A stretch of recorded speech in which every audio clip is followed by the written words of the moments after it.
కలగూర పిల్లలు కలగూర కూర చేయమని అడిగారు, ఫ్రై చేయమన్నారు.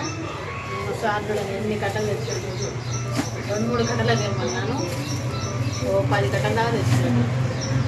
కలగూర మీకు తెలిసే ఉంటుంది కదా, మేమైతే డైలీ యూజ్ చేస్తాము, కొత్త వంటలు కూడా చేస్తాము అన్నమాట. ఆల్రెడీ కొంచెం తెంపిన, ఇంకా కొంచెం తెంపుతున్నాను అన్నమాట. ఇక్కడ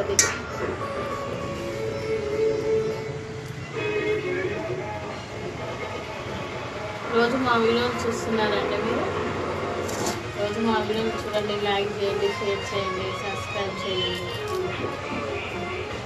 దగ్గర తీసుకురా నన్ను చేయకుండా కూరనప్పుడు ఫ్రెష్గా ఉంది. కలగూర బాగుంటుంది, టేస్ట్ బాగుంటుంది. వస్తుందా? ఇలా ఫ్రెష్గా తెచ్చుకోండి, బాగుంటుంది. ఎక్కువ మేము కూరల కన్నా ఎక్కువ ఆకుకూర బాగా ఇష్టపడతాము. మార్నింగ్ అయితే పిల్లలైతే టిఫిన్ చేయమని అడుగుతారు, టిఫిన్ చేస్తాను. ఇక ఆఫ్టర్నూన్ అండ్ ఈవినింగ్ వచ్చేసి నైట్ వచ్చేసి రైసే తీసుకుంటాం. ఆకుకూర ఇక్కడ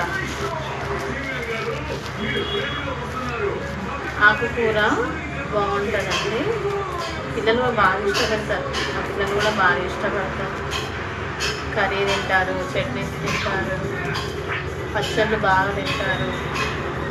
పాప ఏం తెచ్చినా వాళ్ళ పిల్లలు బాగా తింటారు. వద్దు అన్న మాట అయితే ఒక టైం ఏంటంటే చూడండి ఎంత అయిందో. చూపించినా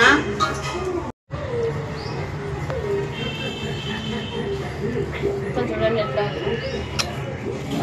ఒకట తీసుకున్నాము. చూసి తెంపండి, ఎందుకంటే పురుగులు ఉంటాయి. నీట్గా ఉండాలి కదా, కూర అంటే నీట్గా ఉండాలి కదా, చూసి తెంపుకోండి. పురుగులు ఉంటాయి, ఆకు ఖరాబ్ ఉంటుంది, ఎక్కువ ఇసుక ఉంటుంది, మట్టి ఉంటుంది. చూసుకొని ఇలా తెంపండి. పప్పులో బాగుంటుంది.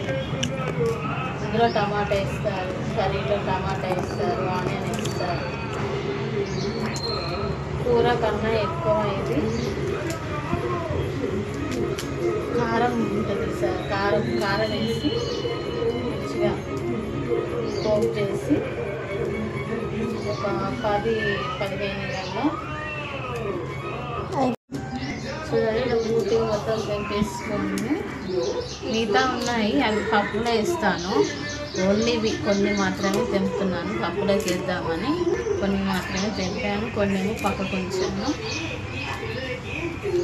మా ఛానల్ని ఎప్పుడు చూస్తూ ఉండండి, వాచ్ చేస్తూ ఉండండి. మీరు ఎంకరేజ్ చేస్తే ఇంకా ఎక్కువ వీడియోస్ మేము చేయగలుగుతామండి.